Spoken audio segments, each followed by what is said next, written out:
People try to tell you that the tribulation is the wrath of God, that the Antichrist making war with the saints is the wrath of God. That is foolish.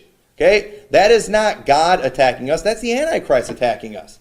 He's making war with the saints. They're like, well, God would, Jesus would never do that to his bride. And here's what's funny, all right? And this is just, there is so much stupidity when it comes to the pre-trib doctrine when you actually start thinking, okay? But here, you'll have a pre-tribber in one message. He'll get up and he'll talk about how, Jesus would never slap his bride right before he comes to take his bride. He's not going to let his bride go through all that horrible stuff right before he comes and gets her. But then they'll turn around, and when you say, but the Antichrist is making war with the saints, who's that? Well, that's the Jews.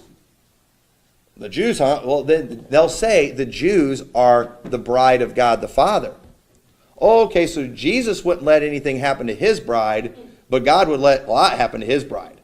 The Father will let his bride get run through the ringer, but Jesus won't. Okay, so you're saying Jesus isn't a wife beater, but God is a wife beater.